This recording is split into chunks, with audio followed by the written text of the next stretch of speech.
Welcome to the first episode of Just Drafted with your host, Loaf on Ice, and our fantastic first ever guest in this show's history, Trav4Oilers, or Travis. What do you prefer that I call you? Hey, call me whatever you want, buddy. The guest list only goes up from here. You're working the bottom now. You're scraping the bottom of the barrel. Oh, yeah. Right up Yeah. from here. Yeah, I'm gonna have No David stand Ayers up. next week. That would be a better guest than me. I'm sure you're just as good. So, tell everyone, to the few people of hockey YouTube that don't know who you are, humble brag, but tell them who you are. I'm a goalie. I'm from Canada. I'm Canadian. Love a good hit of maple syrup. That 100% Canadian stuff. I make YouTube videos under the alias of Trav4Oilers on YouTube, and I document my hockey, talk about gear, talk about my life, and just anything hockey goalie related is the gist of things. I don't have many followers because I'm good looking. I have a couple followers because people, I think, feel bad for me. Oh yeah, just sympathy likes and everything. Yeah, people feel bad for me. They're like, this guy looks like a thumb. No, you get good game, don't you? You came to Sweden, had a bunch of Tinder matches, way more than me. So I love Sweden, man. I can't wait to come back to Sweden. Shit. You and I are in a weird predicament because I love Canadian women and you love Swedish women.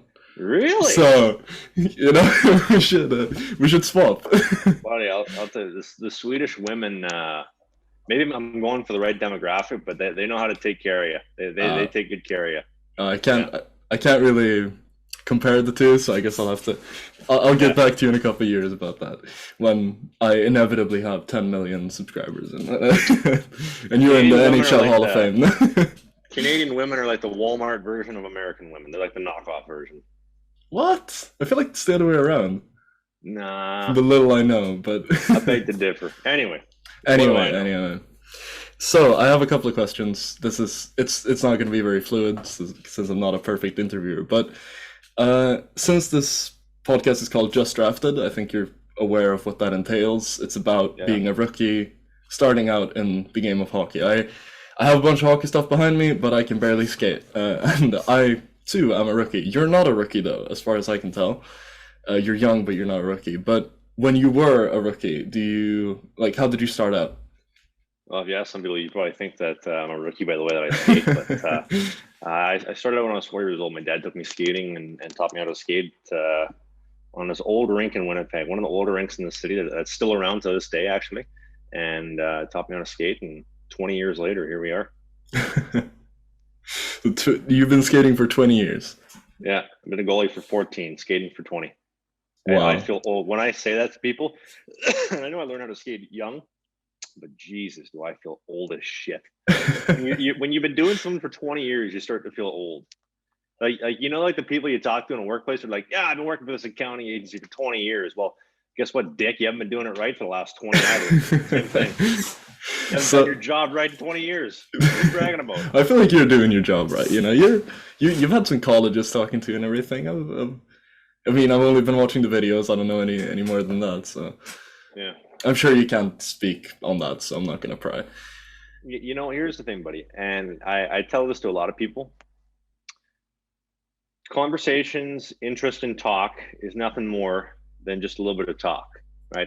I could tell you right now, hey, buddy, I'm going to cut you a check for 10 grand right now, right? I'm going to give you $10,000 right now. That sounds lovely, doesn't it? Sounds great. But until I actually give you the money and it's in your account, it's just false promises and talk. Until it gets into your account, then it's the real deal. So when I don't come from a hockey background. My dad didn't play competitive hockey. Like, he knew how to skate kind of. But if you watch the video I posted today with me and my dad, you can see where my dad's hockey skills are at. Like, they're not great. Yeah, they're a little tough. No, he was good. I'm not one to this. But when you come from a background of lack of hockey knowledge, you start to take interest in communication for granted, thinking that that's the end goal. It's like, oh yeah, these teams are interested in me. But in reality, you can stroke your ego all you want. It doesn't do anything for you. Like a coach calling you up and saying, hey, I'm interested. Yeah, it's great. Well, until you put pen to paper, you're not interested. You're just kicking tires. So yeah, I don't get much satisfaction in talking to teams or getting interest from teams. The satisfaction is being put on a team. That's when I become satisfied. And even then, that's when the real work starts to towards a goal of being successful in games. But we are putting 10 carts before the horse currently. And even putting pen on paper can be, not a full promise. And you experienced that in Flemingsburg. You can't trust people from Stockholm, so mistake number one right there. No, I'm sorry. Know what? Here's the thing. You gotta, and I'm in the same boat as a lot of other people. Like, outside of North America, I don't have much experience, and finding an agent, in my eyes, was the way to remedy that problem. I don't have experience. I don't speak the language. I don't know the ins and the outs. So I'll get somebody who does. And by all recommendations, the guy that I had setting things up was the guy. But when the chips were on the line and everything was on the table, he didn't know what the hell he was doing, right? And what took almost 3 months to continually fuck up, my new agent solved in about 6 days, give or take. Yeah, your new, not coach, your new agent sounds. He sounds like a great guy. So you know what, my new agent, I love him and I don't like him at the same time. I love him because he gets shit done. Like when he, it's like putting the pen to paper. When he tells you he's going to do something, it's going to get done. It's going to be done in a timely manner. But he doesn't bullshit. Like, he's not telling me, oh, I think we can get this. There's this offer out there. There's this team wants to sign, or they don't want to sign. This is what I'm going to try to do. No promises. Like, he's just straight business. Tough love. Yeah, exactly. And sometimes he tells me the straight goods of, like, this isn't going to happen. This isn't realistic, Trav. We need to regroup and kind of go back to the drawing board, which is fine. And it keeps me in check, which I'm very thankful for, to have an agent that doesn't bullshit and is just straightforward. And just sooner, if he's listening, thank you for all your hard work, and I look forward to getting some business done in the future. Thank you, brother. I don't know if he would listen because he's kind of tired of hearing me. So anyway. Yeah, I listen to you enough. So going back to the whole rookie thing, I remember going on to my friend's house with my brother, my older brother, and we would play floorball. That's very popular in Sweden, and I would always be the goalie because the youngest brother gets to be the goalie. That's always the case. So is that what happened to you by becoming, or when you became a goalie? Were you forced into the goal by your brothers, or did you choose it yourself? No, I don't have any brothers. I actually wanted a brother, but I had a sister instead, unfortunately. And, I was at a school book fair at the elementary school I was at, and I just walked in one day, and there's this poster of Miki Kiprasov on the wall, and I walked up, and it was just like one of those like moments of like, that is what I'm going to do. And that was it. There was no looking back. That was what I wanted to do, and that was what I strive to do moving forward for the next little bit. So that was the moment, shall we say? Yeah, I am. I had a strange moment of getting into hockey. Actually, I've been watching hockey my whole life. I have the camera's mirrored, but I have a Timrå jersey behind me that I got from my dad, and I've been just going to games with my dad and my brother forever. It feels like since the day I was born, and I never had the courage to start playing. I went to a couple of like skating lessons, but I was too insecure, and I just like, no, I can't skate, and I went home and I didn't even get on the ice. And I think that's the biggest mistake that I did, was that I never, tried.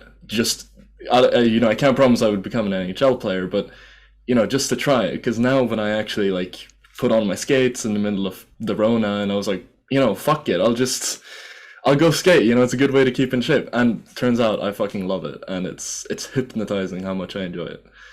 It's a magical feeling, eh? Like when you put the skates on, you get on the ice, and that magical energy. It's just, it takes you to a special place, and you don't leave until you get off the ice. It truly is this. It is truly magical. I don't know how else to describe it. I don't have a driving license yet, so my parents still drive me down to the rink. So I guess I have that sort of junior feeling still, even though I'm 18. But every time I'm on the ice, I feel like I can just be there forever, and I get that same feeling of, when you were over at like a friend's house, and you just would look out the window, and every car that drove by, you're like, no, don't be my mom, don't be my mom. And I kind of feel the same way when I'm down at the rink. Like I'll tell my parents to pick me up at a specific time, and then that time just appears out of nowhere, and then you're like, oh, get another phone call or something, let me skate for 30 minutes more. That's the thing. I have one of my buddies. We were skating yesterday. It's going to be in Monday's video, but so he has classes at around like noon, give or take, online classes. And he always says to me whenever we go skating on Thursday, he says, "Okay, I got to be done. I got to be out by 11:15." And every time he says he's going to be out by 11:15, but around 12 o'clock, he's like, "Shit, dude, like, well, come on, I got to make class." And I'm like, "Why are you getting mad at me? Like, we're having a good time. We're bearing a couple of pucks in the back of the net. I'm making a couple of saves. We're having some good conversation. We're having a good time, generally speaking. This is what it's all about." Living in your Zoom class, yeah, I guess you gotta pay the bills at some point, but this is what it's all about, man. Yeah. So, what's your favorite memory from playing as a junior player? Like, or I wrote down junior/peewee, so I guess you can. Yeah.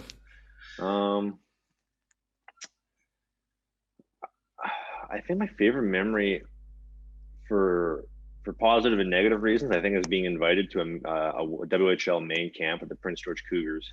And the reason I say that is because it was the first time I felt like I was getting somewhere in hockey, like that true sense of, okay, I'm accomplishing something, maybe not big, but something bigger in the grand scheme of things. And I'm doing what I finally wanted to do. And the experience of being at a camp with an organization that runs things like pros, like they're preparing you for pro, the vibe and the atmosphere, despite it being in Prince George, which is kind of like a small middle of nowhere town up in northern BC, I enjoyed it there. But it was this feeling that I'll never forget, and it was so positive, but at the same time, it was so negative because it was the only opportunity I ever got like that. It lasted all of 5 days, from 5 or 6 days from the time I got there to the time I left, and it just reestablished that I wasn't where I needed to be. And I have footage of myself skating before that camp and after that camp. And I look back at the footage now at 24, looking back at the footage when I was 17, and thinking to myself, like, oh my God, like, come on, like what was I doing? And I know hindsight's 2020, but it's the most gratifying and satisfying moment of my hockey career, because I haven't had a lot of team success. Like the teams I've played on have always been pretty poor. I would love to say, like, hey, winning a championship was great, but I've never had a team where I've kind of been on that level. So that's why I say the Prince George thing, but it was just so disappointing, because still to this day, I think of this golden opportunity in the palm of my hands of, this is the golden ticket. This is the ticket to the chocolate factory, Willy Wonka, Charlie and the Chocolate Factory, and just pissed it away. But that's life. Life is full of ebbs and flows, my friend. You deal with the negatives, you deal with the positives. I know it's cliche bullshit, but it's true. It truly is. It is cliche bullshit. People tell you, oh, positive, negatives. It's about what you make of it. The thing that I like the most about hockey, life, and this is just a universal truth, is that you can get hit 10 times, negative, negative, negative. You never know when you're going to turn a corner and things are going to start going positive real fast, really consistently. And that's, I think, the magical thing, right? Like, all it takes is one lucky bounce, and then it kind of just snowballs from there. Yeah. And although sometimes those moments are few and far between, that's what's magical. Whether you're in peewee, you're in midget, you're in junior, college, it's what everybody strives for, I think. I can relate to that. When I used to play floorball with a team and everything, I had an admittedly very bad team. We would almost never win. It was, I remember a really embarrassing moment where the entire team had psyched themselves up, and we went out, and it's, you know how floorball works. It's basically hockey, but you're running, yeah. And I was a forward, so I was standing next to, a guy next to me, shoulder to shoulder. I remember I looked up at him and I went, "We're gonna crush you." And we lost like 8-2. And I just remember the embarrassment from that, and like having that winning attitude and so quickly just losing it. But that was also really healthy to be like, or to come together as a team, and like everyone loses together and everyone wins together. So I feel like what could have happened was that we splintered and everyone started hating on each other, and like, oh, why did you let that pass go by? Why did you let that in? But instead we unified in that bad period we were in, and we won a few games, and when that happened, that was great, and we celebrated, and yeah. So I feel like that when it comes to attitude and self doubt and everything in sports, that's an important period to play is during your early developmental years, from like 12 to 16, when you really get your true like life's attitude or whatever. And sure, you change throughout the years. I bet I'm gonna have a different attitude when I'm 30, but I feel like it was very healthy to experience that. It'll change a lot, buddy. It truly, truly will. Yeah. So when it comes to attitude and self-doubt, I guess we can go into the fun part of hockey. What's the best chirp you've gotten? And on the ice, preferably, but Best you, chirp that I've gotten. YouTube counts to, comment section or anything like that. I get a really consistent one, and it's all like whether something positive or something negative is happening. There's always a chirp of "put that on YouTube, you fucking pussy." That's like the most common. Like everybody goes to the well for that one, and I think they forget. It's like, yeah, I'm gonna put that on YouTube. I put everything on YouTube. Like whether you bury 10 on me or I make a 50 save shot, I'm putting it on YouTube. It's going on. So.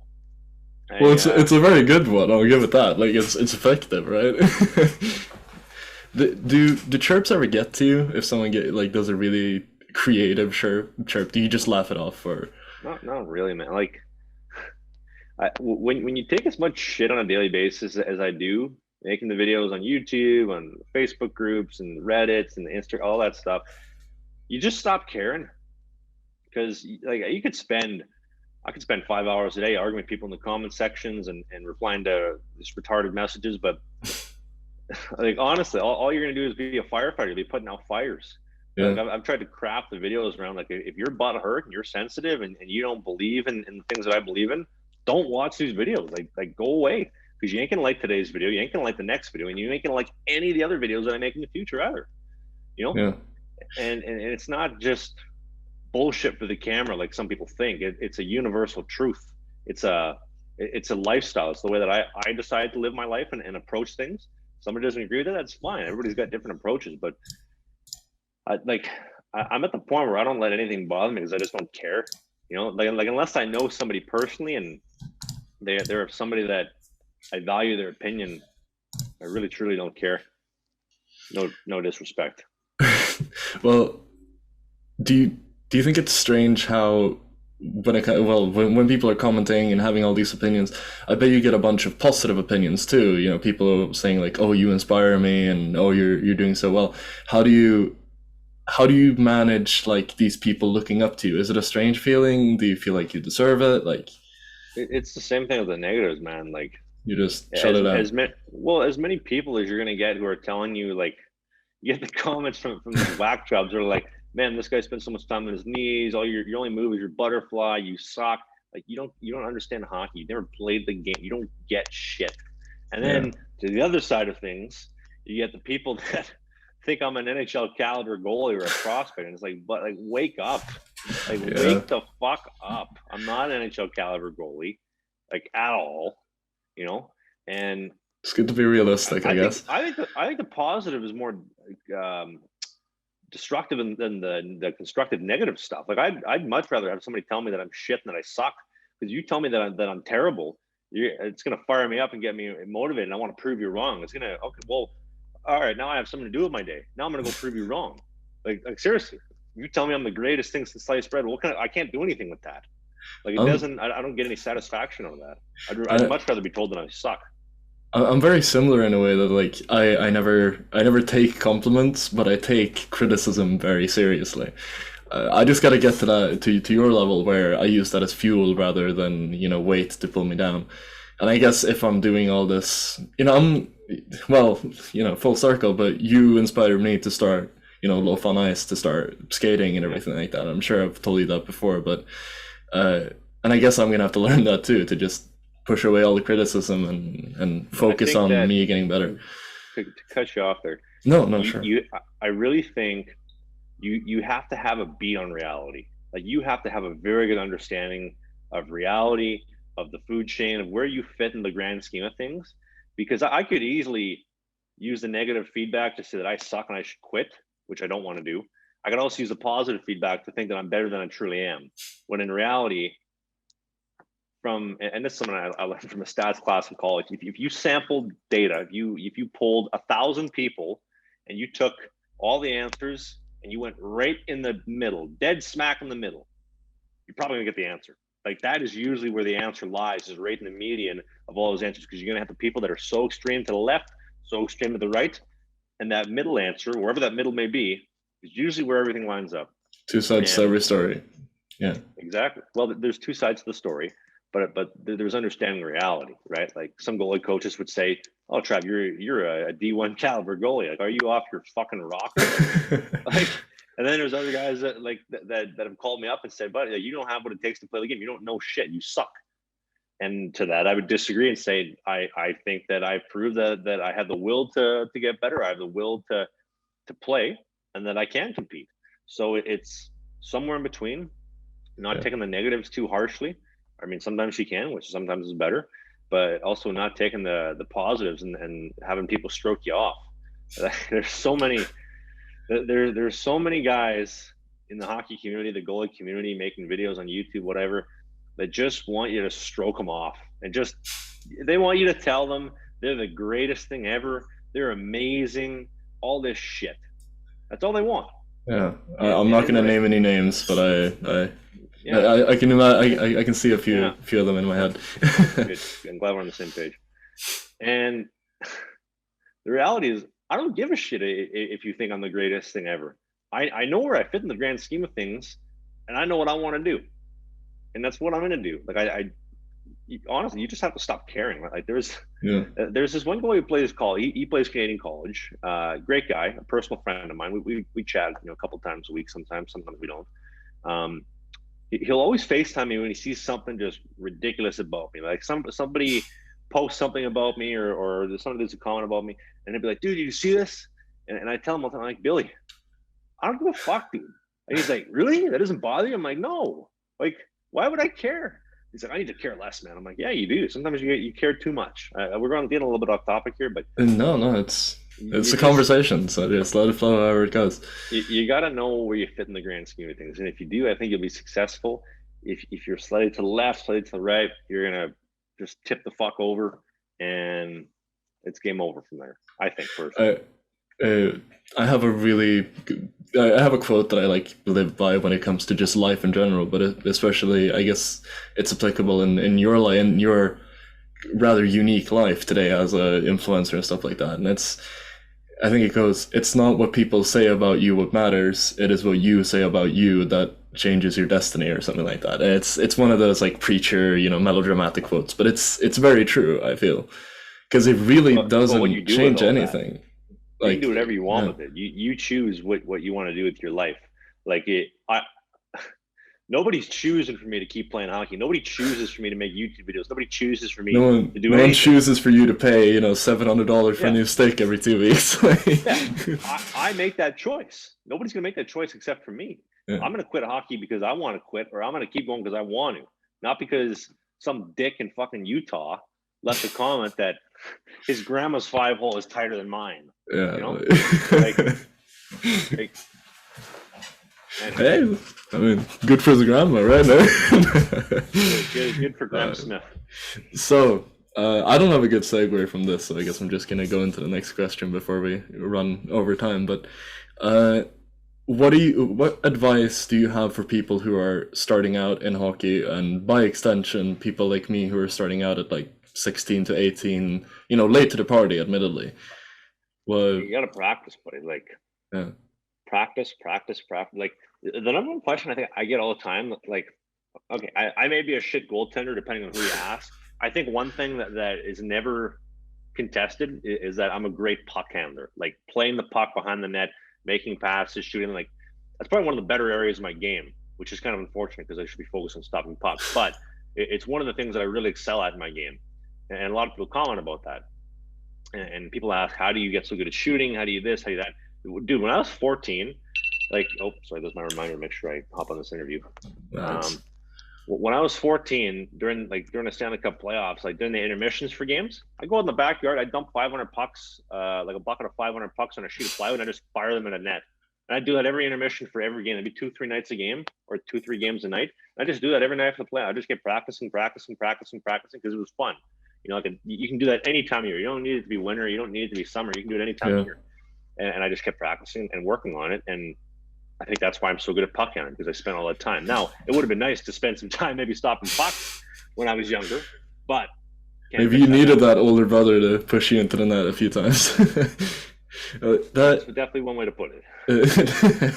Well, that reminds me of a different sport. A lot of the analogies and little anecdotes I have are related to other sports. But my mom is not a horse girl, I guess, anymore. She's a horse woman, and in her family they've done this like horse racing thing forever. And she has always said to me, when it comes to sports, like the people who are out, racing with their horses and training their horses, when it's pouring outside and when it's a blizzard, those are the people that we, I guess the best analogy I can make, like those are the horses, or those are the people that we beat in the playoffs. And I think that's very true for hockey too. Like if you're out there in the blizzard, in the snow, in the rain, just shooting pucks, you don't give a shit about the weather, don't give a shit about how you feel mentally, physically, whatever. You're gonna beat those people who don't put in that extra effort. And the only way to do that is ambition and enthusiasm, I guess. I don't even think putting in the effort of the work is even part of the equation. I think it's not a prerequisite to being successful. It helps you. I don't think you can be successful without hard work. Like there is no substitute for it. But I also think there has to be quality and purpose behind the reps. Like I was shooting pucks in that backyard to hit the crossbar every time, to make the shot that I wanted to, not just because it's just fun shooting at a net. Hard work and purpose. Yeah, usually means results, and there is no true substitute for that. This isn't McDonald's. You can't substitute pickles for ketchup. Like hard work is hard work. There is you need to find the middle ground between having fun and just like doing something as hard as possible, and doing something to actually learn. So like what you said. So I guess we're a little bit like dramatic on the life lesson side of things here. So if you were to have a motto, like if you had to tattoo something on your arm, if you had to make a shirt with your face on it and there's just a slogan, your life slogan, like on the chest, what would it say? Big question, I know, but first off, I don't have tattoos. Nor will I ever have tattoos. They're expensive and they can be quite regretful, and you can't really fix them. But if I did, it's a good question. It's a rough one. It's kind of a bad, interviewer's question, because I don't have an answer for it myself, so I can't really bounce back on myself. But I don't know. I have to get back to you on that one. I don't know what I'd get tattooed. Mostly because I wouldn't get anything tattooed. So you wouldn't have anything at all. You would just live on your spirit, on your gut feeling. Probably just let it be. Yeah. Trav4Oilers, let it be unsaid. Something like that. Let her buck. Yeah.